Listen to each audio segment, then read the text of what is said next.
어떻게 독일은 유럽에서 가장 부자 나라가 되었을까요? 현재 독일의 GDP는 약 4.2조 달러로 추산되는데요. 이 금액은 워낙 커서 가늠하기가 어려운 숫자지요. 한국이 현재 12위로 약 1.7조 달러이니 한국의 2.5배에 달하는 액수입니다. 이렇게 독일은 세계에서 미국, 중국, 일본 다음으로 네 번째로 부유한 국가입니다. 하지만 독일에 비해 일본, 미국, 중국은 각각 1.5배, 4배, 17배 더 많은 인구수를 가지고 있습니다. 그렇다면 독일은 어떻게 유럽에서 가장 부유한 국가가 되었을까요? 우선 독일은 유럽연합의 창립 회원국이며 러시아 다음으로 유라시아 대륙에서 두 번째로 인구가 많은 국가입니다. 먼저 GDP 측면에서 독일이 다른 유럽 국가와 어떻게 비교되는지 살펴보겠습니다. GDP 순으로 볼 때 영국은 3조 3천억 달러, 그 다음으로 프랑스가 2.9천억 달러, 이탈리아가 2조 달러, 러시아가 2.1조 달러입니다. 3천억 달러가 넘는 세계 무역 흑자의 결과로 세계 최대 자본 수출국인 독일은 2019년에 약 2조 달러 상당의 상품과 서비스를 수출한 세계 최대 수출국 중 하나입니다. 그중 독일의 자동차 산업 총 생산 가치는 약 5천억 유로를 차지합니다. 이는 약 350만 대의 차량이 독일에서 수출되었으며 이는 전 세계 모든 수출 자동차의 약 20%에 해당한다는 뜻입니다.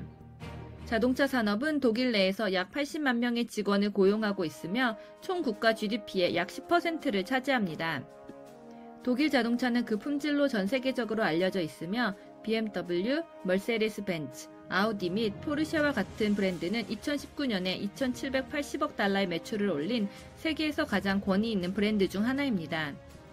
이 비디오를 만드는 현재 GDP가 약 4.2조 달러인 독일은 유럽에서 가장 부유한 나라이지만 앞서 언급했듯이 이것이 국민들의 경제 상황을 반영하지는 않습니다. 예를 들어 구소련은 매우 부유한 제국이었지만 그곳에 살았던 일상적인 시민들은 매우 가난했습니다. 그럼 독일 시민들의 부를 측정하는 데 더 정확한 방법인 1인당 GDP를 살펴보실까요?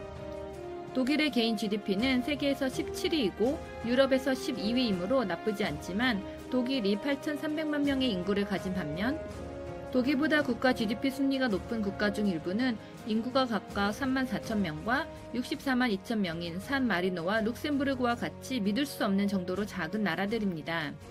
그래서 독일을 주변의 다른 나라와 비교할 때 평균적으로 시민들은 그다지 부유하지 않습니다. 유럽의 평균 연봉은 세계 순위 11위, 유럽 순위 8위인 한화로 7,400만 원으로 적지 않다고 볼 수 있습니다. 또한 독일의 억만장자는 약 134명으로 인구 중국과 미국 다음으로 많은 숫자를 보유하고 있습니다. 이것은 독일의 200만 명당 약 3명의 억만장자가 있다는 것을 의미하며 이는 독일이 전 세계 억만장자의 5% 이상을 차지함을 의미합니다. 물론 독일이 남부 유럽에 침체된 경제의 영향으로 유로화에서 큰 혜택을 받았다는 것은 의심할 여지가 없습니다. 독일은 국제수지 흑자를 내고 있는 세계에서 극소수 국가 중 하나이기 때문에 그렇지 않은 나라보다 훨씬 더 약한 통화 정책을 채택했습니다. 독일 마르크는 유로보다 훨씬 더 강해졌고 결과적으로 해외 소비자에게 더 저렴하게 독일 수출품을 팔 수 있게 되었습니다.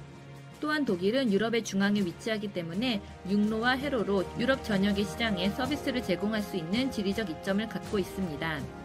게다가 철과 석탄을 갖고 있기 때문에 아무것도 수입하지 않고도 전력을 생산할 수 있는 자급자족이 가능합니다. 그렇기 때문에 소비자와 기업은 2008년 경기 침체 동안 은행이 대출을 중단했을 때 부채 수준을 줄이기 위해 지출을 삭감할 필요가 없었습니다. 문화적으로 독일인들과 독일 기업은 자신의 능력 이상으로 지출하는 것을 싫어하며 하물며 대출은 독일어로 죄책감과 같은 단어인 스킬등이라고 불립니다. 근면의 가치를 강조하며 전후 시대에서 온 절약 교육과 집단 행동으로 인해 성공적인 기업과 산업을 창출하기 위한 완벽한 조합을 갖고 있다고 할 수 있습니다. 독일은 인프라가 파괴된 상태에서 제2차 세계대전을 겪었지만 말샬 플랜을 통해 많은 똑똑한 사람들이 경제를 회복시켰습니다. 이렇게 인프라를 재건할 수 있었고 독일인들은 물질적 부를 회복하기 위해 부지런히 일했습니다.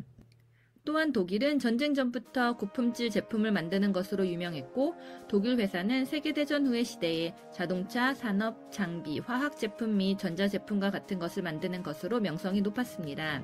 이를 통해 전쟁 후 독일은 안정된 정치 체제를 구축했고 통일 후 사회 안정화를 위해 신속하게 움직였습니다. 이와 같이 독일은 성공할 수 있는 올바른 가치관을 가지고 있으며 그 결과 유럽에서 가장 부유한 나라가 될 수 있었습니다. 영상을 재미있게 보셨나요? 곧 다음 동영상에서 뵙겠습니다.